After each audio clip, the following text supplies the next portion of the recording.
Hey guys, welcome back to my YouTube channel. I am Deepika and today I am going to do some neat important previous year question of chapter The Cell Unit of Life.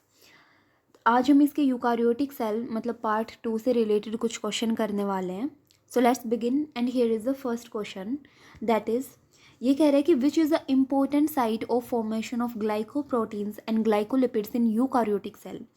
जो अपनी eukaryotic cell होती है तो उसमें glycoprotein बनते हैं और glycolipid बनते हैं. ठीक है, तो वो कौन सी ऑर्गेनेली के अंदर बनेंगे? फर्स्ट दे रखा है ER मीन्स एंडोप्लाज्मिक रेटिकुलम, फिर दे रखा है पेरोक्सिसोम, फिर दे रखा है गोल्गी बॉडीज़ या polysome. So right answer is c, ये हमारा गोल्गी बॉडीज़ के अंदर बनेंगे. ठीक है, तो गोल्गी अपरेटस वो साइट होती है जिसके अंदर हमारी ग्लाइकोप्रोटीन और ग्लाइकोलिपिड बनते हैं. अच्छा, ये जो ER होता है ये दो टाइप का होता है, एक तो रफ होता है एक स्मूथ होता है. तो जो रफ ER है तो वहाँ पे किसकी सिंथेसिस होती है? तो वहाँ पे प्रोटीन बनता है अपना, और जो स्मूथ एंडोप्लाज्मिक रेटिकुलम है वहाँ पे अपना लिपिड बनता है. तो जो प्रोटीन और लिपिड जो बना है वो कहाँ चला जाएगा? गोल्गी अपैरेटस की सिस्टर्नी पार्ट में चला जाएगा और वहाँ पे वो कंबाइन हो जाता है कार्बोहाइड्रेट के साथ. तो कार्बोहाइड्रेट के साथ कंबाइन हो जाएगा तो वो प्रोटीन बन जाएगा ग्लाइकोप्रोटीन, और जो कार्बोहाइड्रेट के साथ लिपिड कंबाइन हुआ है तो वो बन जाएगा ग्लाइकोलिपिड. ठीक है, तो इन दोनों की फॉर्मेशन हम कह सकते हैं गोल्गी बॉडीज़ के अंदर होती है. ये नीट 2020 में आया हुआ क्वेश्चन है. Next question is which of the following statements is not correct. Not correct पूछ रखा है, मतलब रॉन्ग स्टेटमेंट. फर्स्ट दे रखा है lysosome are form by the process of packaging in the ER means endoplasmic reticulum. Lysosome बनते हैं किसकी प्रोसेस के थ्रू? पैकेजिंग की प्रोसेस के थ्रू, और किसके अंदर? ER के अंदर. तो ये चीज़ तो इन्होंने यही चीज़ गलत दे रखी है. क्यों? क्योंकि ER के साथ साथ ER से जो भी मटेरियल गया वो गोल्गी बॉडीज़ के अंदर गया और वहाँ से अपना जो पैकेजिंग हुआ वेसिकल्स की फॉर्म में, तो वो होता है लाइसोसोम. तो ER की जगह क्या आना चाहिए था? गोल्गी कॉम्प्लेक्स, या फिर इन दोनों का कम्बिनेशन आना चाहिए था, ER प्लस में Golgi complex. So wrong statement तो यही है. फिर दे रखा है lysosome have numerous hydrolytic enzymes. हाँ, इसके पास हाइड्रोलाइटिक एंजाइम होते हैं, तो ये बात भी बिल्कुल ठीक है. फिर कह रहे हैं जो हाइड्रोलाइटिक एंजाइम है लाइसोसोम्स के वो एक्टिव होते हैं अंडर एसिडिक pH. ये बात भी बिल्कुल ठीक है, और मिनिमम जो अपनी एसिडिक pH है वो कितनी होनी चाहिए? तो 4.5. तो ये चीज़ याद रख लेना. फिर कह रहे हैं lysosomes are membrane bound structure. ये भी बिल्कुल ठीक बात है, और मेम्ब्रेन बाउंड कितनी मेम्ब्रेन होती है? तो सिंगल मेम्ब्रेन बाउंड स्ट्रक्चर होती है.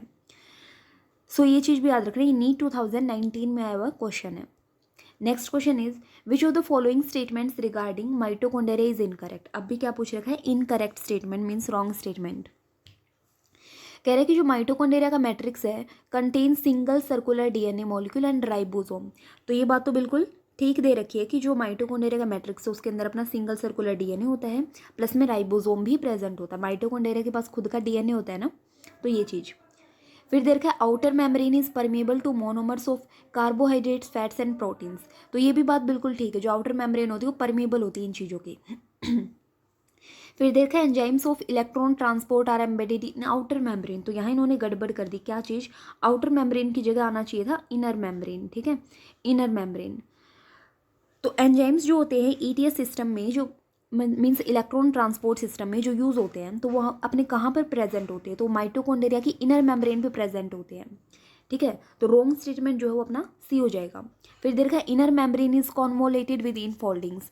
इनर मेम्ब्रेन के अंदर तो हमारी किस टाइप की ऐसी इनफोल्डिंग प्रेजेंट होती है ना, तो ये बात तो ठीक है. ये नीट 2019 में आया हुआ क्वेश्चन है.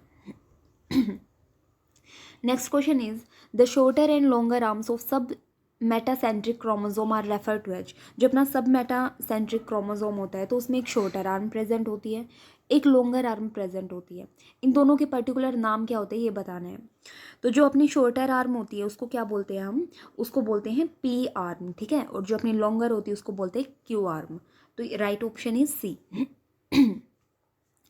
Next question is which of the following pairs of organelle does not contain DNA. DNA किस ऑर्गेनेली के पास नहीं होता है, तो वो चीज़ हमें बतानी है. फर्स्ट ऑप्शन है न्यूक्लियर एनवेलप एंड माइटोकॉन्ड्रिया. तो इन दोनों के पास तो होता है, और इन्होंने क्या पूछ रखा है? जिसके पास नहीं होता है वो चीज़ बतानी है. बी देर का माइटोकॉन्ड्रिया एंड लाइसोसोम. तो इसमें माइटोकॉन्ड्रिया के पास तो होता है बट लाइसोसोम के पास नहीं होता है. ठीक है, बट दोनों ऑर्गेनेली होनी चाहिए जिसके पास नहीं होगा. सो ये भी हमारा ऑप्शन नहीं होगा. फिर देखा क्लोरोप्लास्ट एंड वैक्यूल्स. तो क्लोरोप्लास्ट के पास तो होता है बट वैक्यूल्स के पास नहीं होता है। और लास्ट ऑप्शन में दे रखा है lysosome and vacuoles, so right option is D, क्योंकि इन दोनों के अंदर हमारा डीएनए जो है वो प्रेजेंट नहीं होता है। ये नीट 2019 में आया हुआ क्वेश्चन है, तो यहाँ से काफ़ी क्वेश्चन पूछे जाते हैं वैसे यूकार्योटिक सेल से। फिर दे रखा है match the column 1 with column 2, ठीक है, कॉलम 1 और कॉलम 2 इनको क्या करना है, मैच करके देखना है। सबसे पहली चीज़ दे रखी है गोल्गी अपैरेटस, तो जो गोल्गी अपैरेटस है वो क्या चीज़ करेगा, इसका जो मैचिंग होगा वो होगा थर्ड, मीन्स फॉर्मेशन करेगा ग्लाइकोप्रोटीन की और ग्लाइकोलिपिड की, अभी अभी मैंने बताया था। लाइजोसोम के पास क्या चीज़ होती है, सो लाइजोसोम के पास होंगे अपने डाइजेस्टिंग बायोमोलिक्यूल, से हम कह सकते हैं हाइड्रोलाइटिक एंजाइम्स प्रेजेंट होते हैं या फिर डाइजेस्टिव एंजाइम्स प्रेजेंट होते हैं, ठीक है। तो ये बायोमोलिक्यूल्स होते हैं ना, जैसे कार्बोहाइड्रेट, फैट्स वगैरह, तो इनको डाइजेस्ट करेगा। फिर देखा इन्होंने वैक्यूल्स, तो वैक्यूल्स का क्या आएगा अपना कि ये ट्रैप करता है वेस्ट एंड एक्सक्रीटरी प्रोडक्ट। फिर आएगा राइबोसोम, तो राइबोसोम का तो यही काम होता है क्या, प्रोटीन की सिंथेसिस, ठीक है, प्रोटीन की सिंथेसिस करता है। So choose the right match from options given below. So A में दे रखा है थर्ड, तो ए का जो है अपने पास क्या है थर्ड, तो ये ठीक है, यहाँ भी दे रखा है, बाकी दोनों ये तो ऑप्शन गलत हो जाएंगे। बी का जो है वो दे रखा है फोर्थ, तो यहाँ भी दे रखा है, यहाँ नहीं दे रखा, मतलब ये रॉन्ग है, ठीक है। So right answer is a. सी का दे रखा है सेकंड और डी का दे रखा है फर्स्ट, सो राइट ऑप्शन जो है अपना वो क्या हो जाएगा ए, ठीक है।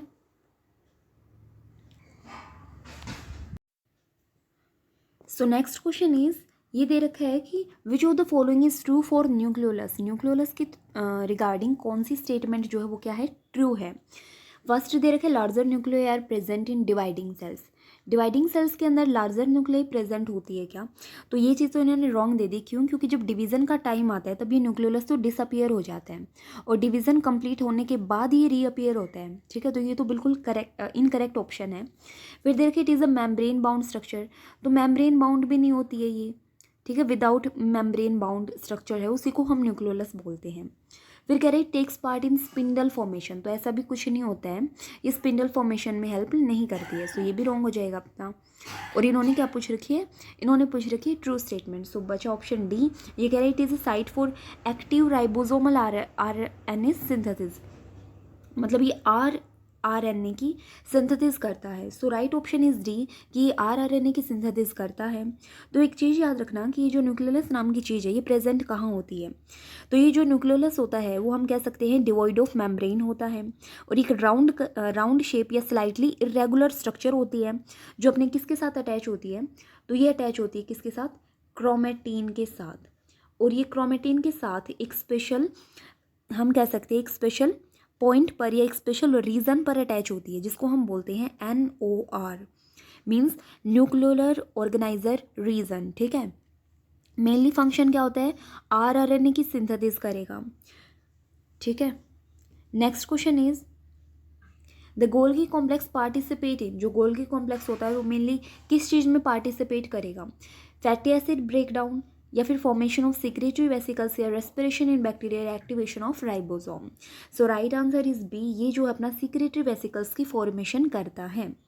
तो गोल्गी कॉम्प्लेक्स अपना एक साइटोप्लाज्म की स्ट्रक्चर ही होती है जो किसके थ्रू बनता है अपने, ये जो स्मूथ मेम्ब्रेन होती है ना सेकुलस और सिस्टर्ने, तो इनके थ्रू ये बना हुआ होता है, या हम इसको कह सकते हैं कि ये अपना जो भी इसका जो भी मटेरियल है तो या तो ट्यूब्यूल्स की फॉर्म में या फिर वेसिकल्स की फॉर्म में ये रिलीज करता है, ठीक है। सो सिक्रेटरी वेसिकल्स की फॉर्मेशन कौन करता है, गोल्गी कॉम्प्लेक्स करता है। Next question is which of the following events does not occur in RER या फिर रफ एंडोप्लाज्मिक रेटिकुलम, क्या चीज़ नहीं होती है, ठीक है, नहीं पूछ रखा है। प्रोटीन फोल्डिंग, तो ये तो होती है RER के अंदर होती है। फिर कह रहे हैं कि प्रोटीन ग्लाइकोसाइलेशन, तो ये भी होगा। फिर कह रहे हैं क्लीवेज ऑफ सिग्नल पेप्टाइड, तो पेप्टाइड बॉन्ड प्रोटीन्स के बीच में ही तो होते हैं, तो ये भी होगा, मीन्स अमीनो एसिड के बीच में होंगे प्रोटीन्स वगैरह, तो उसी में अपना पेप्टाइड बॉन्ड यूज़ होगा, तो ये भी होता है। फिर कह रहे हैं फोस्फोलिपिड सिंथेसिस, तो ये चीज़ नहीं होती, और ये किसके अंदर होती है, तो ये तो अपनी SER के अंदर होती है, मीन्स स्मूथ एंडोप्लाज्मिक रेटिकुलम के अंदर होती है, क्योंकि वहीं पे अपना लिपिड बनता है, ठीक है। सो ये नीट 2018 में पूछा गया क्वेश्चन है, इससे काफ़ी क्वेश्चन पूछे गए हैं वैसे। Next question is select the incorrect match. Incorrect match जो है ना वो हमें पता करना है, कौन सा इनकरेक्ट मैच है। Lamp brush chromosome diplotene bivalent, तो ये तो बिल्कुल ठीक दे रखे हैं इन्होंने। एलोसोम को सेक्स क्रोमोसोम भी बोलते हैं, ये भी ठीक है। सब मेटासेंट्रिक क्रोमोसोम जो होता है एल शेप्ड क्रोमोसोम होता है, ये भी बिल्कुल ठीक दे रखे हैं। फिर कह रहा है polytene chromosome in present is oocytes of amphibian, तो ये चीज़ इन्होंने दे दी गलत, ठीक है। सो इन्होंने इनकरेक्ट पूछ रखा था, राइट आंसर इज डी। तो होता क्या है कि जो ये अपना पोलिटीन क्रोमोसोम होते हैं ना, एक टाइप से क्या होते हैं ये जो है अपने जाइंट क्रोमोसोम होते हैं, क्या होते हैं, जाइंट क्रोमोसोम होते हैं। और ये कहाँ पे प्रेजेंट होते हैं, तो ये जो है वो अपने प्रेजेंट होते हैं सैलिवरी ग्लैंड्स ऑफ इंसेक्ट्स, इसलिए पॉपुलरली हम इनको कह सकते हैं सैलिवरी क्रोमोसोम, ठीक है। हम इनको क्या बोल सकते हैं, सैलिवरी क्रोमोसोम भी बोल सकते हैं, सैलिवरी क्रोमोसोम। दूसरी एक चीज़ याद रख लेना कि जो पॉलीटिन क्रोमोसोम है वो किस चीज़ से मिलके बने होते हैं, तो ये होमोलोगस क्रोमोसोम के बीच में जब सोमेटिक पेयरिंग होती है तो उसके थ्रू हमारे पॉलीटिन क्रोमोसोम बनते हैं, ठीक है। So right answer is D, oocytes of amphibian में प्रेजेंट नहीं होते हैं, ये सैलिवरी ग्लैंड्स ऑफ इंसेक्ट्स में प्रेजेंट होते हैं, इसीलिए हम इसको सैलिवरी क्रोमोसोम भी बोल देते हैं। ये भी नीट 2018 में पूछा गया क्वेश्चन है। सो इस पार्ट के लिए इतना ही, नेक्स्ट जो ईयर के क्वेश्चन है वो पार्ट 3 में होंगे। So thanks for watching this video, and if you like this type of my videos then also subscribe my channel.